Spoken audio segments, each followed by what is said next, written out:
The Hittite Empire, once a formidable power in the ancient world, emerged from the rugged highlands of Anatolia and rose to challenge the greatest civilizations of its time. From their humble beginnings as a group of Anatolian tribes, the Hittites forged a complex society known for its military innovations, diplomatic prowess, and lasting cultural impact. Join us as we explore the story of the Hittite Empire, from its rise to its golden age, and finally to its mysterious collapse.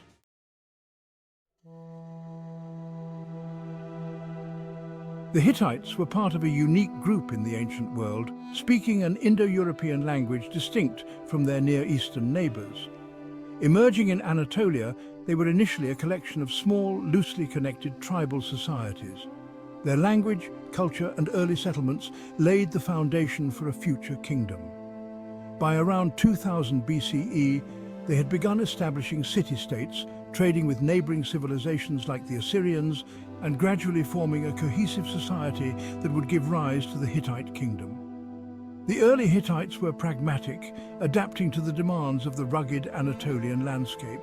They developed unique farming techniques and learned to manage resources efficiently, building the foundations of a society that would later be capable of supporting an empire.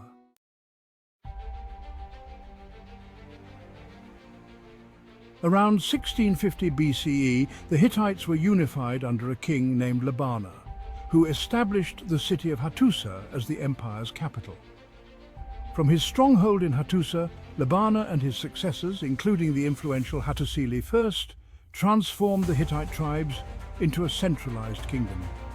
Hattusili I led the Hittites in a series of campaigns that expanded their territory significantly, bringing northern Syria and parts of Mesopotamia under Hittite control. Hattusili's achievements marked the beginning of Hittite dominance in the Near East. However, ruling these newly acquired lands was challenging, as he faced both internal and external threats. To maintain control, the Hittites developed a system of local governance, establishing loyal vassals in conquered cities, while Hattusili personally maintained control of key regions.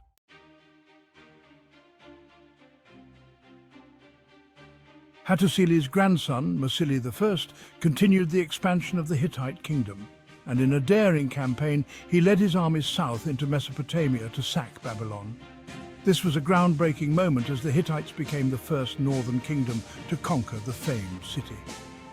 By attacking Babylon, Mursili I positioned the Hittites as a dominant power in the Near East, demonstrating their strength to neighboring states like the Mitanni and Egyptians.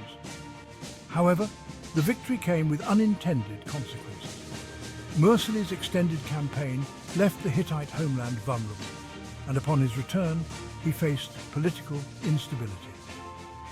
Rival factions within the royal court assassinated Mursili, triggering a period of internal strife that weakened the Hittite state. This period, marked by regicide and political fragmentation, demonstrated the challenges of ruling a large, diverse empire.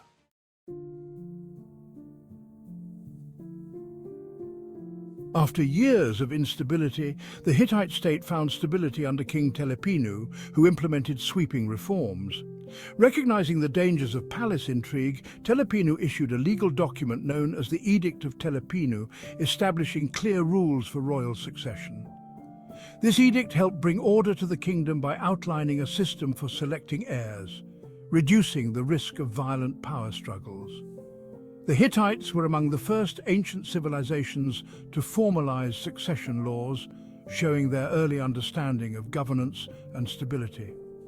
Telepinu's reforms created a period of relative peace within the kingdom, laying the groundwork for future Hittite rulers to pursue their ambitions. His efforts to stabilize the royal succession allowed the Hittite Empire to rebuild and eventually enter its golden age under later kings.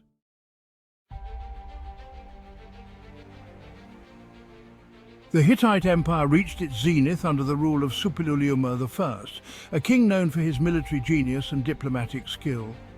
Suppiluliuma's campaigns extended the empire's borders across Anatolia and northern Syria, bringing the Hittites into direct confrontation with the kingdom of Mitanni and eventually with the Egyptian Empire. Suppiluliuma secured his dominance through alliances, military campaigns, and strategic marriages, establishing the Hittite Empire as a significant force in the ancient Near East. Through a series of brilliant military campaigns, Suppiluliuma expanded Hittite control into Syria, securing critical trade routes and resources. He even forged alliances with neighboring kings by marrying his daughters into foreign royal families, solidifying Hittite influence through diplomacy as well as force. Suppiluliuma's reign marked the height of Hittite power. But this success would also draw the empire into conflict with Egypt, another ancient superpower.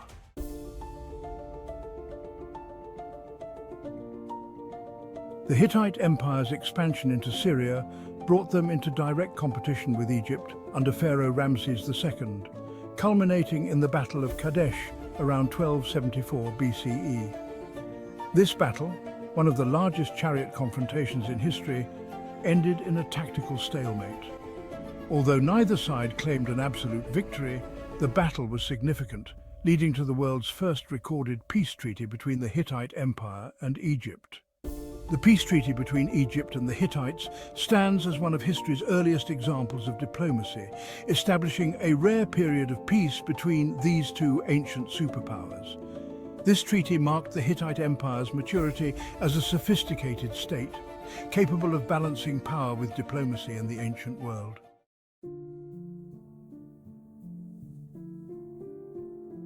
Beyond their military and diplomatic achievements, the Hittites made significant contributions to ancient culture. They developed a complex legal system that emphasized fairness and justice, with laws that protected property rights, regulated commerce, and established penalties for various crimes. The Hittites were also pioneers in metallurgy, perfecting techniques for working iron that would give them an edge in warfare and craftsmanship. Their religion, a polytheistic blend of Hittite and neighboring deities, reflected their openness to adopting cultural influences. The Hittite legal system and innovations in ironworking contributed to their reputation as an advanced civilization. Their religious practices, which incorporated gods from conquered regions, also demonstrated a pragmatic approach to empire building, allowing diverse cultures within their realm to coexist under Hittite rule.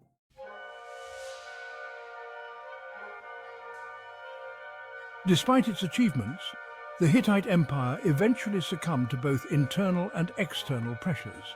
Around 1200 BCE, the empire faced invasions from the Sea Peoples, a mysterious confederation of maritime raiders that disrupted civilizations across the Mediterranean. These invasions, combined with internal conflicts and resource shortages, weakened the Hittite state. The capital, Hattusa, was abandoned, and the empire fragmented into smaller Neo-Hittite states. The fall of the Hittite Empire remains one of the great mysteries of the ancient world. While the Sea Peoples' invasions played a role, internal strife and economic challenges likely contributed to the empire's collapse. Yet the legacy of the Hittites lived on through the Neo-Hittite states and the cultural advancements they left behind.